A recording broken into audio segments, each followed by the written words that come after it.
El tema de este estudio es lo que mueve a Dios a celos y provoca su ira.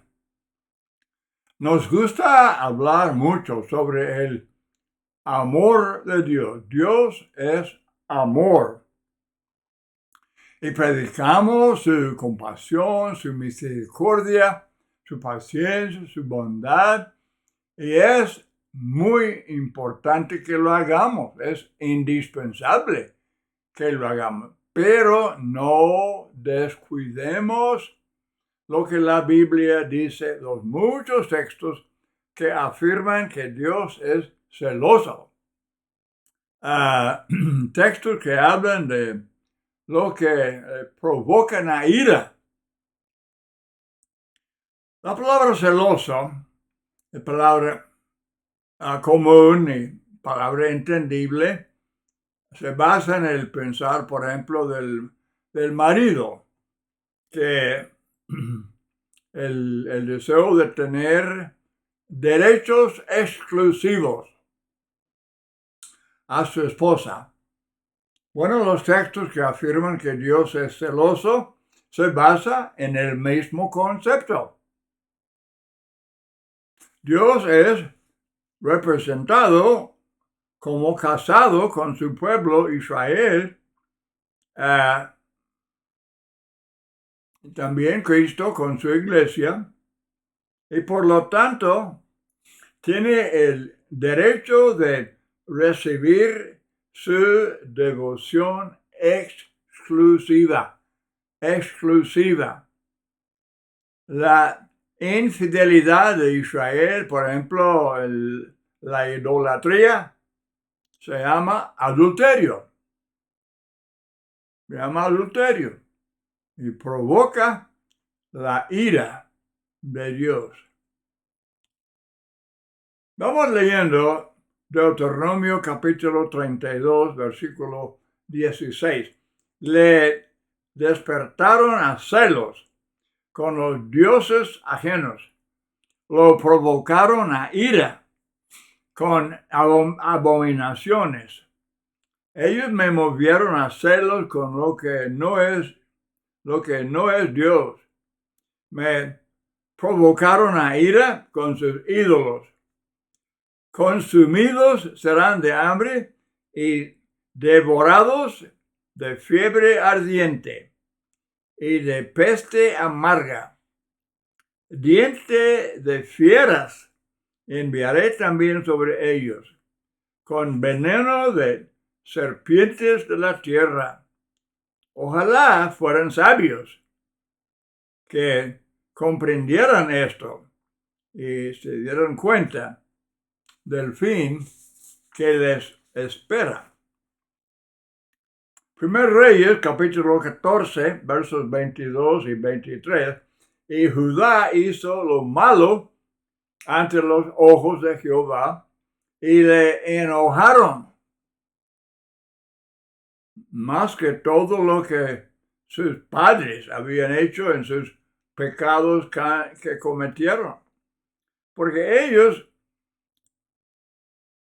también se edificaron lugares altos, estatuas, imágenes de acera en todo collado alto y debajo de todo árbol frondoso. Luego hay una lista larga de textos que hablan de esto, de mover a Dios a celos y provocar la ira de Dios. Por ejemplo, Éxodo capítulo 20, verso 5, Éxodo 34, versículo 14, Deuteronomio capítulo 4, 24, porque Jehová tu Dios es fuego consumidor. Dios celoso. Capítulo 6, 14, 15. No andaréis en pos de dioses ajenos, de los dioses de los pueblos que están en vuestros contornos, porque el Dios celoso, Jehová tu Dios, en medio de ti está, para que no se inflame el furor, que no se inflame el furor de Jehová tu Dios contra ti y te destruya de sobre la tierra. Capítulo 29, verso 20, humeará la ira de Jehová y su celo sobre el tal hombre. Nahum, capítulo 1, verso 2, Jehová es Dios celoso y vengador, Dios de venganza. Jehová es vengador y lleno de indignación. Se venga de sus adversarios y guarda enojo para sus enemigos. Muchos textos de esta clase en la Biblia. Cualquier cosa que separe al hombre de su devoción a Dios provoca la ira de Dios. Isaías 59, 1 y 2, he aquí que no se ha acortado la mano de Jehová para salvar, ni se ha agradado su oído para oír. Pero vuestras iniquidades han hecho división entre vosotros y vuestro Dios, y vuestros pecados han hecho ocultar de vosotros su rostro para no oír. Bueno, principalmente en todos estos textos, el punto más ofensivo era la idolatría. La mayoría de estos textos que hablan del Dios celoso se refieren a la idolatría, pero ¿por qué? Simple y sencillamente porque a pesar de todo lo que Dios ha hecho y lo que hace por el hombre, no glorifican a Dios ni le dan gracias, sino que hacen ídolos y los adoran, dándole espalda a Dios. Bueno, toda religión falsa mueve a Dios a celos y provoca su ira. Pablo dice que la idolatría es una mentira. Romanos 1:25. Pero toda religión humana, toda religión no bíblica es falsa y es mentira.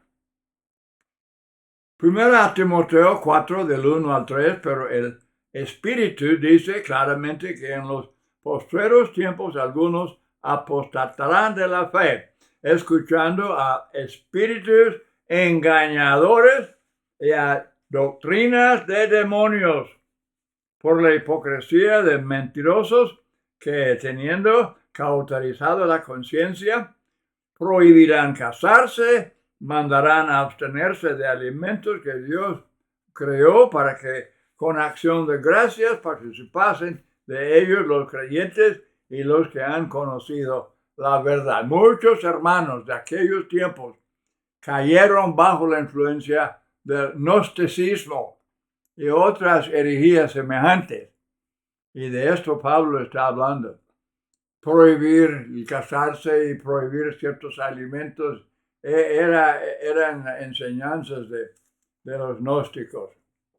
Pablo dice a la iglesia de Tesalónica, segunda carta, capítulo 2, versículos 3 y 4, pero el Espíritu dice claramente que en los postreros tiempos algunos apostatarán de la fe, escuchando a espíritus engañadores y a doctrinas de demonios, por la hipocresía de mentirosos.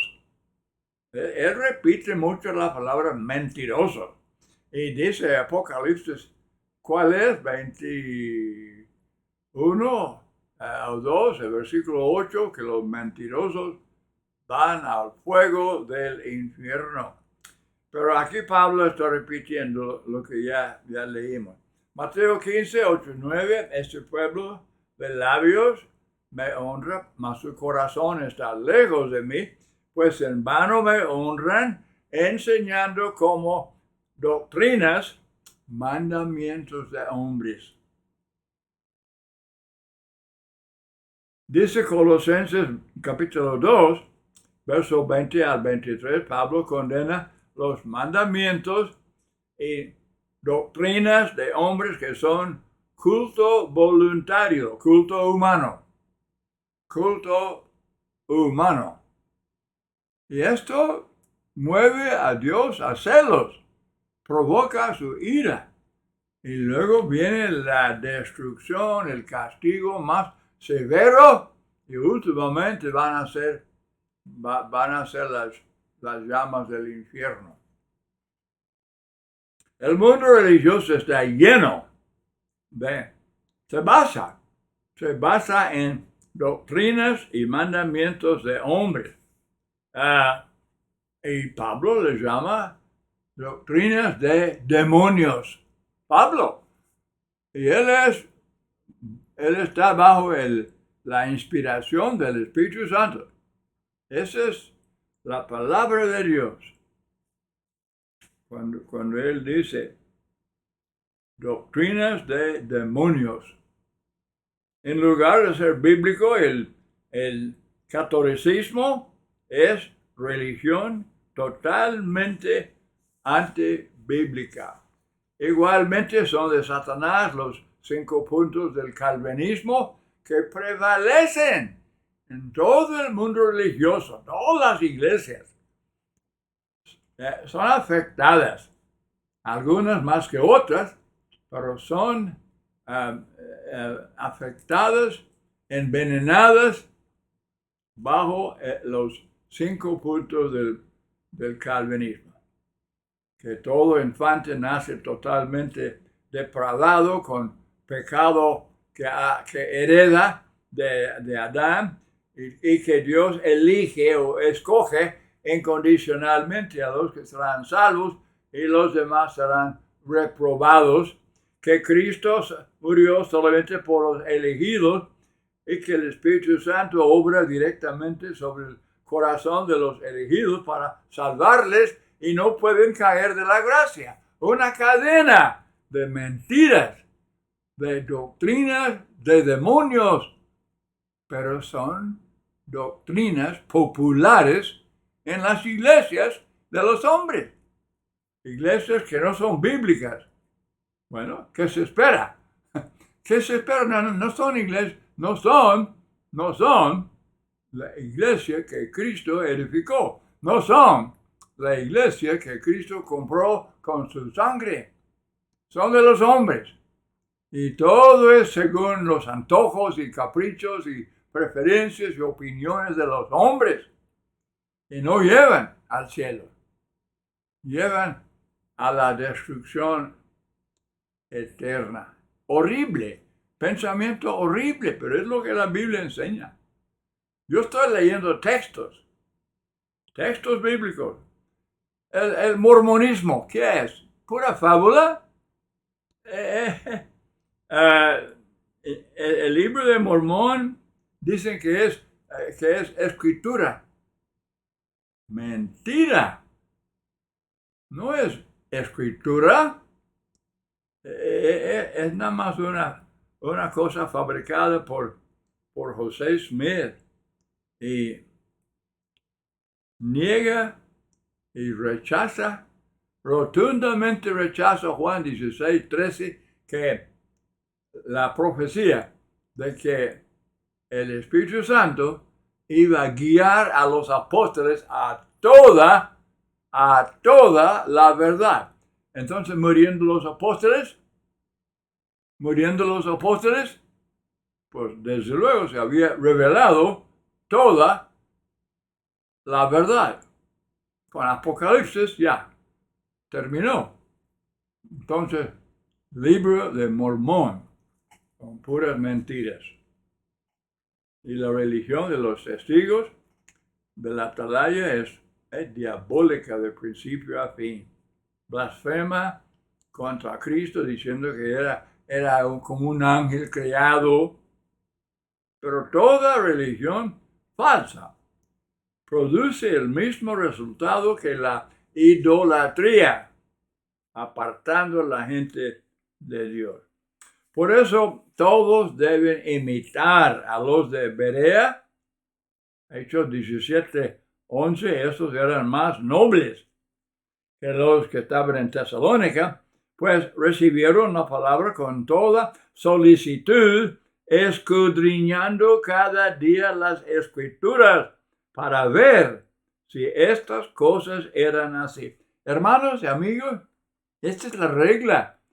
Esta es una regla importantísima, que todo el mundo con su propia Biblia, gracias a Dios, Él nos ha dado la Biblia, las Escrituras, y se han traducido a los idiomas y dialectos de toda la humanidad. Y todos pueden leer, escuchar, escudriñar las Escrituras y con las Escrituras medir, comparar, medir cualquier enseñanza, cualquier doctrina o práctica de los hombres. Y desde luego van a encontrar que la gran mayoría de las enseñanzas y las doctrinas de los hombres son simplemente eso, de los hombres, y deben ser rechazados. Muy bien, entonces se encuentra, pregunta, ¿se encuentra la iglesia de la cual usted es miembro en las Escrituras? ¿Qué libro? ¿Qué capítulo? ¿Qué versículo? ¿Dónde? Desde Génesis, Apocalipsis no están las iglesias de los hombres, iglesias populares.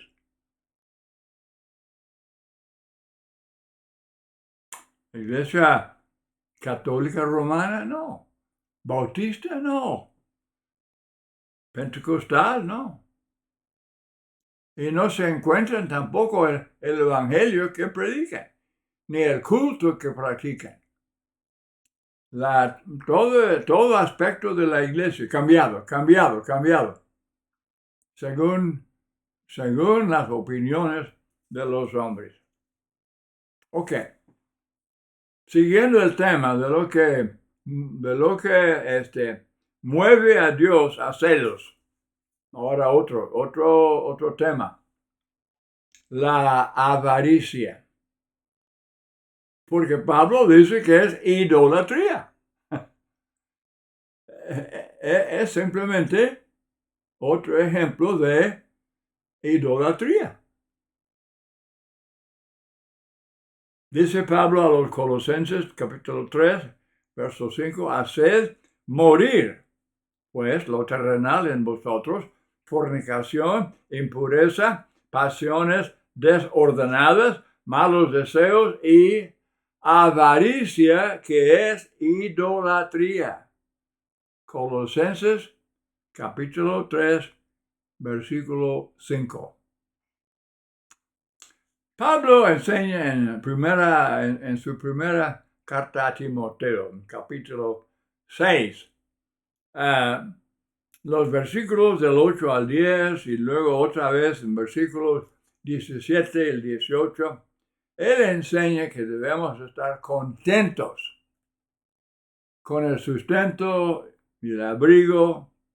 Estemos contentos, porque los que quieren enriquecerse, ahí está la avaricia, caen en tentación y lazo y en muchas codicias necias, dañosas, que hunden a los hombres en destrucción y perdición, porque raíz de todos los males es el amor al dinero, el cual, codiciando algunos, se extraviaron de la fe y fueron traspasados de muchos dolores.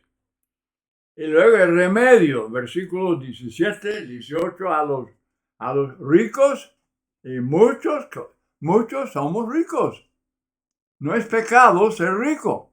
Dios nos enriquece, Dios nos da riqueza. Pero la cuestión es, ¿qué hacemos? ¿Qué hacemos con la riqueza? Bueno, dice Pablo, a los ricos de este siglo manda que no sean altivos ni pongan la esperanza en las riquezas, las cuales son inciertas, sino en el Dios vivo que nos da todas las cosas en abundancia para que las disfrutemos. Que hagan bien, que sean ricos en buenas obras, dadivosos, generosos. Y dice Pablo en otro texto que Dios ama al dador alegre. Lo hace con ganas, con gozo. Otra cosa, si el trabajo o el negocio ocupan el primer lugar en la vida, esto mueve a Dios a celos y provocan su ira como cualquier otra clase de ídolos. El empleo, el negocio puede ser el ídolo de un hombre que profesa ser cristiano. ¿Cuántos hermanos piensan que está bien, de vez en cuando está bien, ¿verdad? Trabajar el domingo, pues Dios, él entiende. Sí, Él entiende. Él dice, buscad primeramente el reino de Dios y su justicia.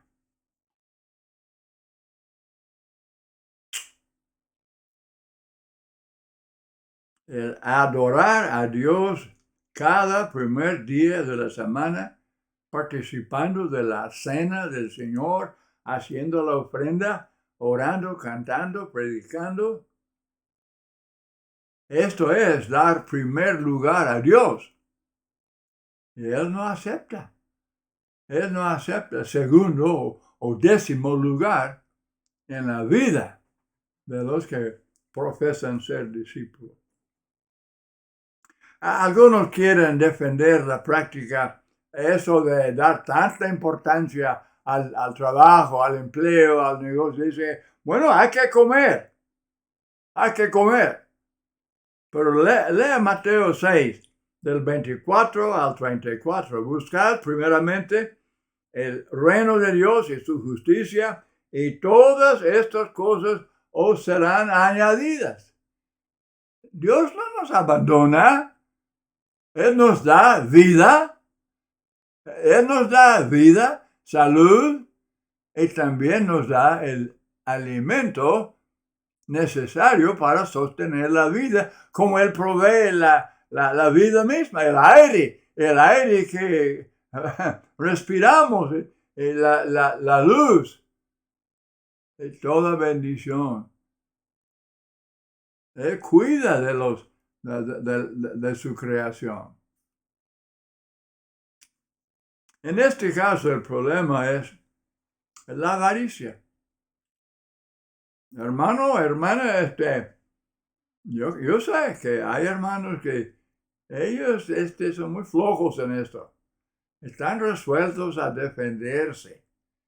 Y aún, por ejemplo, descuidan la asistencia porque había visita en la casa. Llegaron parientes de otro lugar y no podíamos abandonarlos.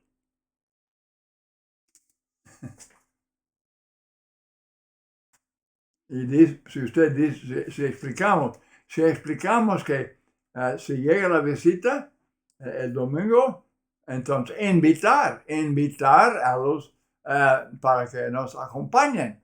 Y ellos dicen, no, aquí los esperamos. Y alguien dijo, una hermana dijo, que eso es igual a correrlos. Si no se queda en casa para atenderlos, los están corriendo. Y no, eso no conviene. Así está bien abandonar la iglesia, pero poner así siempre en primer lugar eso de atender a visita. Es avaricia y es simplemente práctica mundana.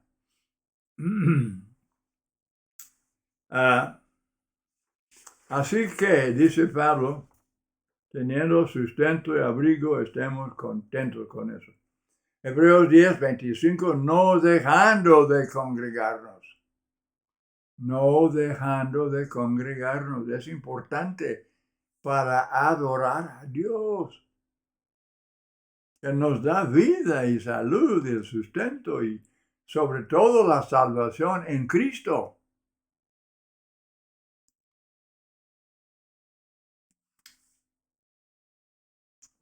Primer día de la semana es el día del Señor. El día del Señor. Descuidar esto es mover a Dios a celos y provocar su ira. Para muchos, aún hermanos en la iglesia de Cristo, para muchos la familia, imagínense, la familia, como acabo de decir, cuando la visita, la familia viene de otra parte. Pero como Jesús dice en Mateo 10, versículos del 34 al 38, no penséis que he venido para traer paz a la tierra. No he venido para traer paz, sino espada.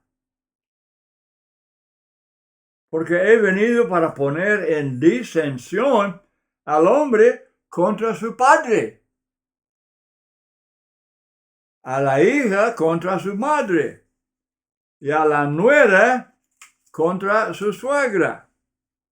Y los enemigos del hombre serán los de su casa. Es Jesús. Jesús dice eso.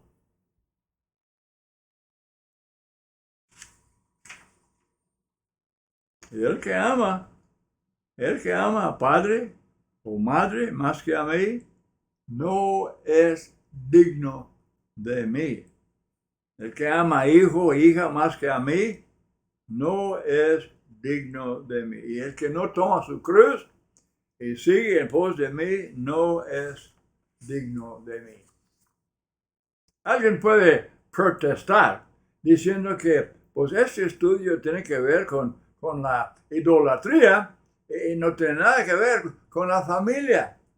Pero, ¿cuál es la diferencia entre el ídolo ordinario de madera o de metal y la familia?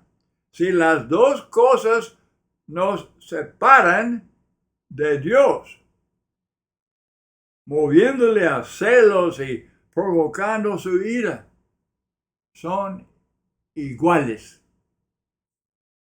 Están en la misma categoría. Alguien puede decir, pues qué pensamiento más horrible comparar la familia con un ídolo. Bueno, ¿qué me dice? Si el que profesa ser miembro de la iglesia, permite que los lazos con la familia, ¿verdad?, estorban, impiden, evitan el servicio a Dios, es lo mismo que el ídolo. La misma cosa. Otra cosa, el profanar el nombre de Dios en el habla indica claramente la falta de reverencia y la falta del amor y provoca la ira de Dios. Efesios 4:29, ninguna palabra corrompida salga de vuestra boca, sino la que sea buena para la necesaria edificación a fin de dar gracia a los oyentes. Y desde luego, volviendo al Sermón del Monte, si tenemos corazón limpio,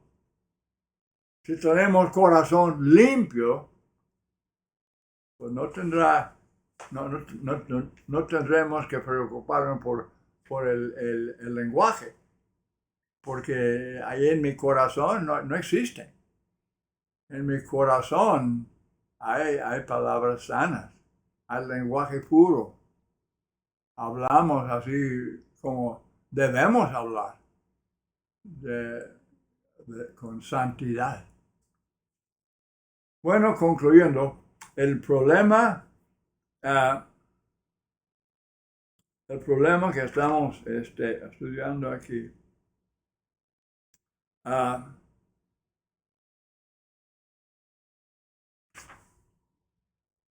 todo llega a la misma aplicación de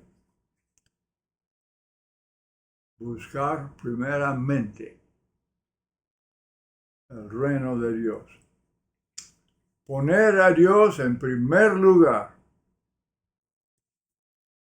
No dejar que nada, ni familia, ni empleo, ni las diversiones, ni nada estorbe o evite la salvación del alma. La salvación del alma es, desde luego, el objetivo número uno en nuestra vida. Muchas gracias por acompañarme en este estudio. No podemos exagerar el amor de Dios, misericordia, el perdona, todo aquello. Un Dios bondadoso. Pero no descuidemos. Dice Pablo, he aquí la bondad de Dios y la severidad de Dios. He aquí la bondad y la severidad de Dios. Muchas gracias y que el Señor les bendiga.